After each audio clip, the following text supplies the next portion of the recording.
The first oddity on our list doesn't look very odd at all, but peculiarity isn't always limited to just looks. Say hello to the iron cross blister beetle, which, as you'll find out, is a bug you definitely don't want to mess with. This attractively colored insect made our list because of the way it defends itself. Blister beetles can excrete a toxic chemical contained in their blood called cantharidin. If ingested, as little as 10 milligrams is enough to kill an adult human. But that's not the weird part.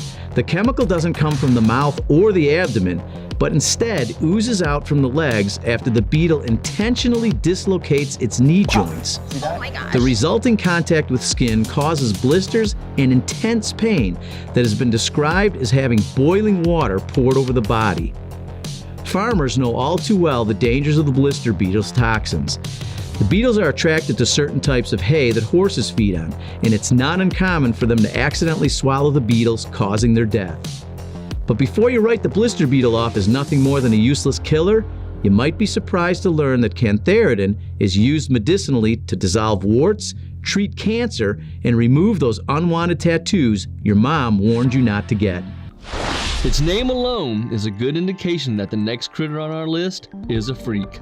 Meet the mud puppy, an aquatic species of neotenic salamander, meaning that it lives its entire life in the larval stage. That's sort of like living in your 10-year-old body forever. Also known as the water dog, these salamanders are one of only a few that can produce noise, and according to some studies, their high-pitched vocalizations sound like a dog's bark. But don't worry, you won't hear this guy howling in the middle of the night in a full moon. This physical freak has a long, snake-like body and feathery gills that make it look like a cross between an eel and a cheerleader's pom-poms. Because of their strange appearance, many myths surround the mud puppy, and fishermen have long believed that these amphibians are poisonous and should not be handled. They might look like a creature from the deep, but the truth is, mud puppies are completely harmless and are excellent bioindicators. In other words, they can alert scientists of environmental problems. That's because their bodies are extremely sensitive to water pollutants. So consider it a good thing if you see one of these wonderful underwater weirdos in a lake near you. The third creepy critter on our list goes by many different names: wind scorpion, sun spider, solifuge, camel spider. Call them what you will, because it won't change their grotesque and downright ferocious appearance. The first thing we should point out are the two sets of chelicerae, better known as jaws at the front of the mouth, which pound for pound just so happen to be the most powerful of any invertebrate on the planet, and can be 1/3 the entire length of the body. This overly odd arachnid is an 8-legged wood chipper, and its prey doesn't stand a chance. They can saw through an insect's exoskeleton like a hot knife through butter, and digestive enzymes liquefy their victim's flesh. It certainly wouldn't be fun to be on the wrong end of those jaws. Camel spiders are also awesome excavators and can dig through dirt and sand like a backhoe on steroids, and they can even run 10 miles an hour. Not unlike a vampire, they are entirely nocturnal, and the Latin name solifuge literally translates to one that flees from the sun.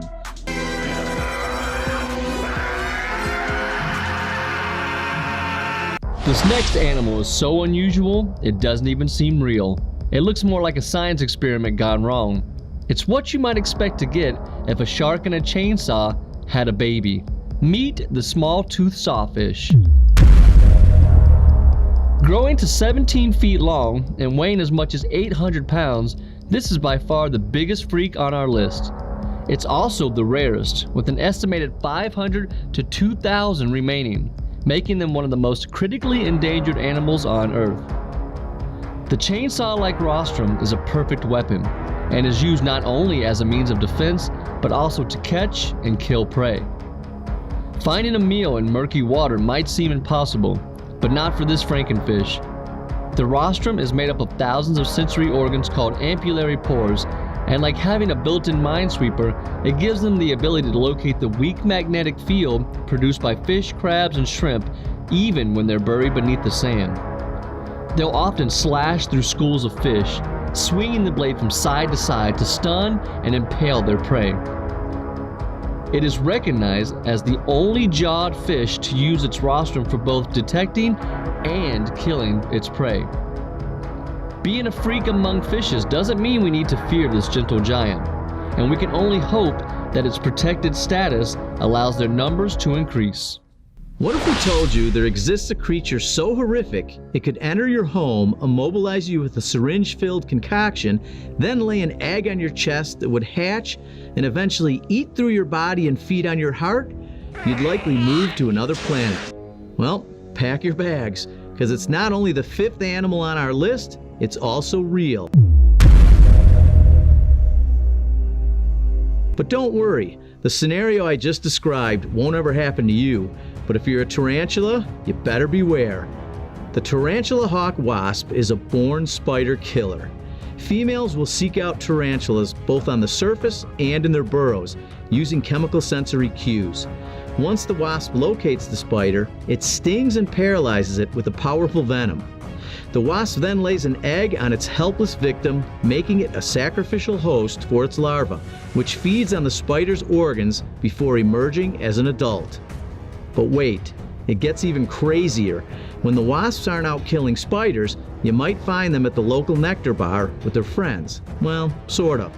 The wasps occasionally will feed on fermented nectar, causing them to become intoxicated and unable to fly. Luckily for us, these wasps are not aggressive and generally ignore people, which, considering their sting is ranked as one of the worst on the planet, that's a good thing. Well, that's a wrap. We hope you guys enjoyed this episode about our freaky animal encounters. And if you did enjoy it, make sure to leave a like to show us some support. And if you haven't yet, consider subscribing to our channel for more awesome episodes to come. And if you've had your own freaky animal encounter, let us know below in the comment, but keep them to animals only. Nothing about your hairy uncle or your weird neighbor that likes to watch you through their window.